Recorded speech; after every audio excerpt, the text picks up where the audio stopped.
Shalom Bapak Ibu yang dikasihi oleh Tuhan. Senang bisa kembali bersama berjumpa untuk berdoa, untuk bersama membaca dan merenungkan kebenaran firman Tuhan. Mari sebelum kita bersama membaca merenungkan firman Tuhan, kita terlebih dahulu berdoa. Mari kita berdoa. Tuhan yang Maha Baik, Tuhan yang penuh kasih, kami sungguh bersyukur untuk kesempatan yang Tuhan berikan kepada kami saat ini, boleh bersama membaca dan merenungkan kebenaran firman-Mu. Kami percaya Tuhan akan menolong membimbing kami, sehingga kami dapat mengerti, memahami firman-Mu, dan melakukannya dalam kehidupan kami hari demi hari. Terima kasih ya Tuhan. Di dalam nama Tuhan Yesus yang Maha Pemurah kami sudah berdoa. Amin. Bapak Ibu kasih Tuhan, kita memasuki rangkaian bulan keluarga. Dan di bawah tema keluarga yang bergaul dengan Allah, saya mengajak kita membuka surat Galatia pasal yang kelima, surat Galatia pasal yang kelima ayat yang ke-22 sampai 24. Galatia 5 ayat yang ke-22 sampai 24 tertulis demikian. Tetapi buah roh ialah kasih, sukacita, damai sejahtera, kesabaran, kemurahan, kebaikan, kesetiaan, kelemah lembutan, penguasaan diri.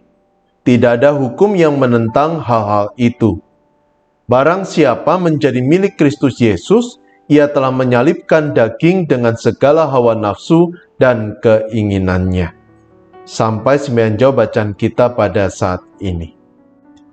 Bapak Ibu Saudara sekalian dikasihi oleh Tuhan, dalam ibadah Minggu 17 Oktober 2021 yang lalu, Pendeta Ezra Rinaldi dalam pemberitaan firman Tuhan mengajak kita untuk membaca kitab Maleakhi pasal 2 ayat yang ke-15, di mana Allah berfirman demikian.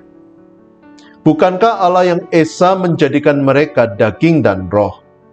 Dan apakah yang dikehendaki kesatuan itu? Keturunan ilahi. Jadi jagalah dirimu, dan janganlah orang tidak setia terhadap istri dari masa mudanya. Bapak Ibu, ayat ini menarik, karena ayat ini menyatakan dengan tegas dan jelas bahwa Allah merancang pernikahan, Allah menggagas ide tentang keluarga demi sebuah tujuan, yakni untuk membentuk keturunan ilahi.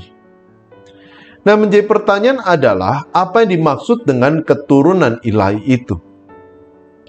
Nah, untuk menemukan jawabannya, saya mau mengajak kita melihat, membandingkan terjemahan dari beberapa Alkitab.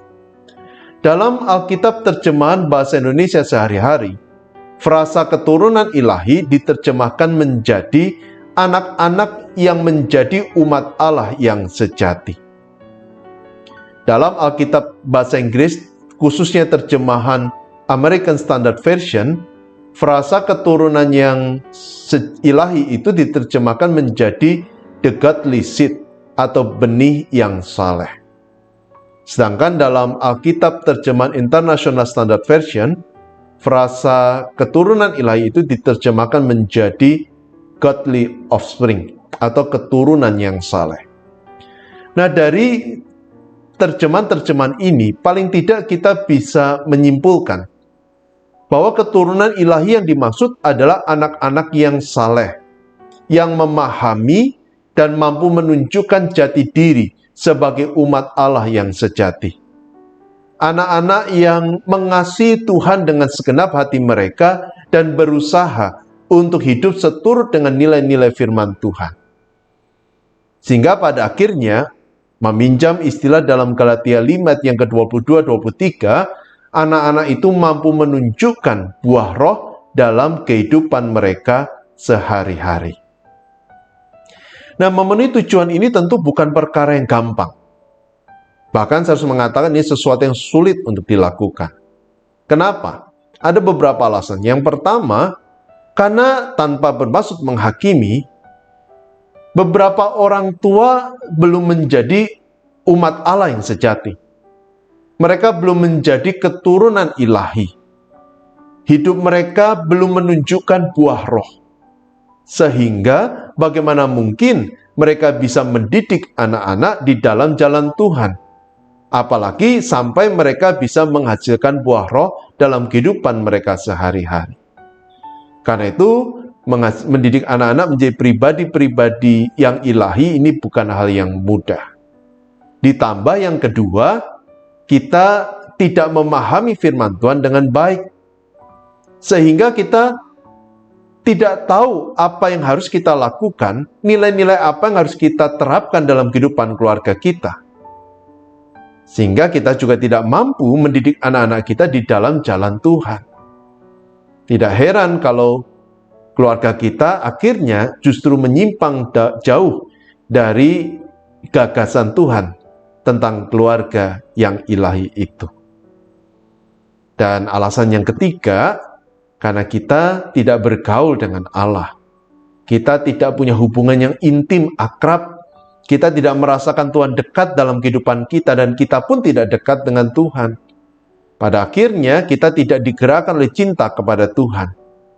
Dan kita pun tidak merasakan cinta Tuhan yang bergelora, yang meluap-luap dari dalam hati kita, yang kemudian memancar dalam setiap kata dan perbuatan kita. Kalau kita tidak bisa melakukan hal itu, bagaimana mungkin kita bisa mendidik anak-anak untuk bergaul akrab dengan Tuhan, untuk menjadi anak-anak yang ilahi, yang mengasihi Tuhan dengan segenap hati mereka. Jadi Bapak Ibu, sulit untuk bisa mendidik anak-anak menjadi pribadi-pribadi yang ilahi seperti yang Tuhan inginkan. Kalau mereka tidak bisa menjadi pribadi yang ilahi, dan kita pun juga tidak menjadi pribadi yang ilahi, maka keluarga kita tidak akan menjadi keluarga Allah, keluarga yang ilahi, yang sesuai dengan kehendak Tuhan. Karena itu, untuk menjadikan keluarga kita sebagai keluarga Allah, dan setiap anggota keluarga menjadi pribadi-pribadi yang ilahi, maka proses itu harus dimulai dari diri kita sendiri. Bukan dari keluarga kita, bukan dengan menuntut anak-anak kita, bukan dengan menuntut orang tua kita, tetapi dengan menuntut diri kita sendiri. Supaya kita bisa menjadi keturunan yang ilahi, dan anggota keluarga kita bisa menjadi keturunan keluarga Allah. Nah, untuk bisa menjadi pribadi yang seperti itu, apa yang harus kita lakukan? Rasul Paulus dalam surat Galatia pasal yang kelima ayat yang ke-16 memberikan nasihat demikian. Hiduplah oleh roh, maka kamu tidak akan menuruti keinginan daging. Kalau kamu mau menghasilkan buah roh, Paulus berkata, hiduplah oleh roh.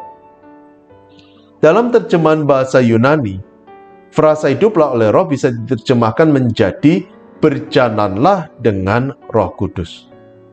Artinya kalau kita ingin menghasilkan buah roh, menampakkan buah roh dalam keseharian kita, maka kita harus menjalani keseharian kita bersama dengan Roh Kudus.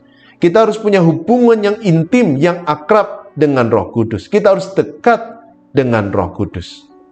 Kenapa?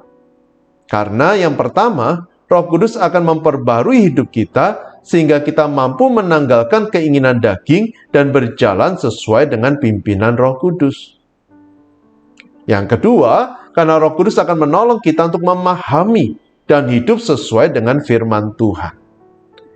Ketiga, karena Roh Kudus akan mencelikkan mata kita sehingga kita bisa memandang, menghayati setiap peristiwa sebagai proses pembentukan Tuhan.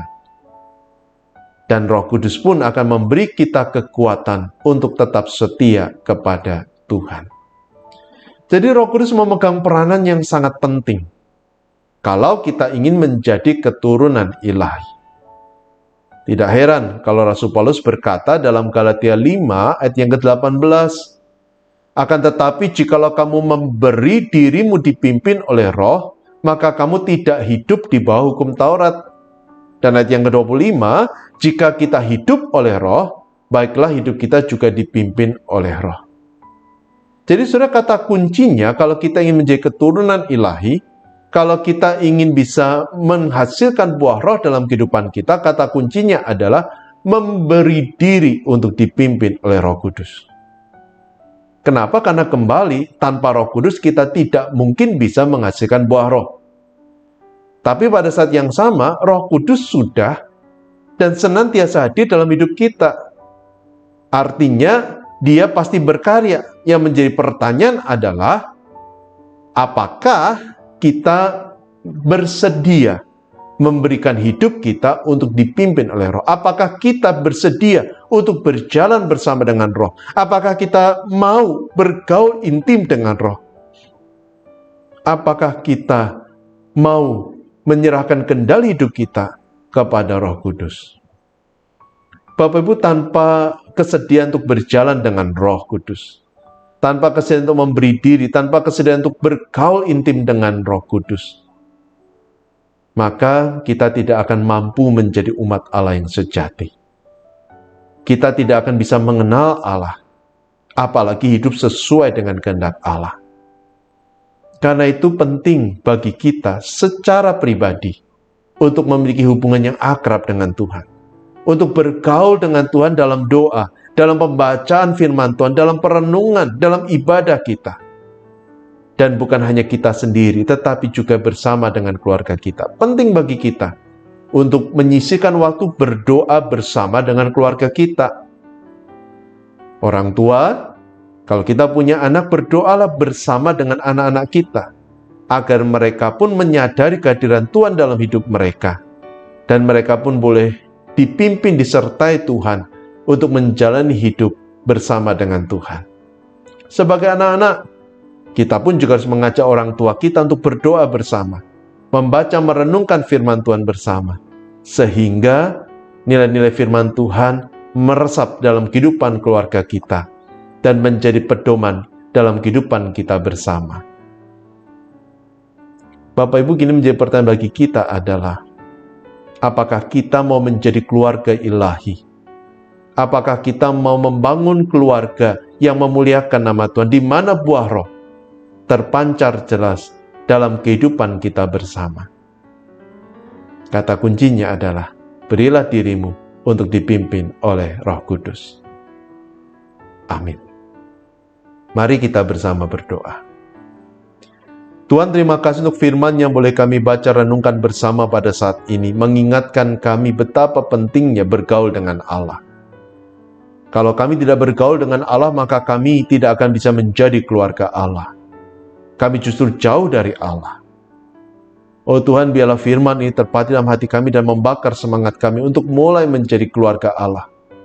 Keluarga yang mencerminkan kasih Tuhan, dan di mana buah roh tampak jelas terpancar dari kehidupan kami, baik sebagai pribadi maupun sebagai sebuah keluarga. Dan Tuhan, tolonglah kami, bimbinglah kami, sertai kami. Terima kasih ya Tuhan. Kami pun juga berdoa untuk keluarga kami, berikan damai dan sukacita selalu.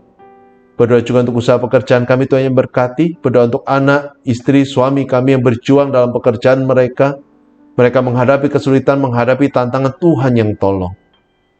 Kami pun juga berdoa bersama untuk anak-anak kami dalam studi mereka. Allah pun berkenan memimpin dan menyertai. Kami juga berdoa bersama untuk saudara kami yang sakit, berkenan Tuhan menjamah, memulihkan. Teringat juga kepada gereja Tuhan GKI Kutisari Indah, Allah yang berkasih karunia, menolong jemaat-Mu untuk boleh terus bertumbuh, berkarya, berbuah bagi kemuliaan nama Tuhan. Dan kami juga berdoa untuk bangsa negara kami, Allah yang berkasih karunia, memimpin dan menolong Indonesia. Terima kasih ya Tuhan. Kami percaya Kau telah mendengar setiap doa kami. Engkau akan memberikan yang terbaik dalam kehidupan kami. Dan hamba memohon ya Bapa, ulurkan tangan kasih-Mu dan curahkanlah berkat-Mu. Bapa yang kasih Tuhan, Allah yang Maha Pemurah, Dia memberkati Bapak Ibu dan Saudara. Dia akan memberikan damai, sejahtera, dan sukacita dalam kehidupan Bapak Ibu, maupun juga dalam kehidupan keluarga Bapak Ibu. Dia akan hadir, memampukan Bapak Ibu untuk saling mengasihi, dan mewujud nyatakan kasih Allah dalam kehidupan sehari-hari. Amin. Tetap sehat, tetap semangat, Tuhan memberkati, kasih Tuhan mengiringi Bapak Ibu Saudara sekalian.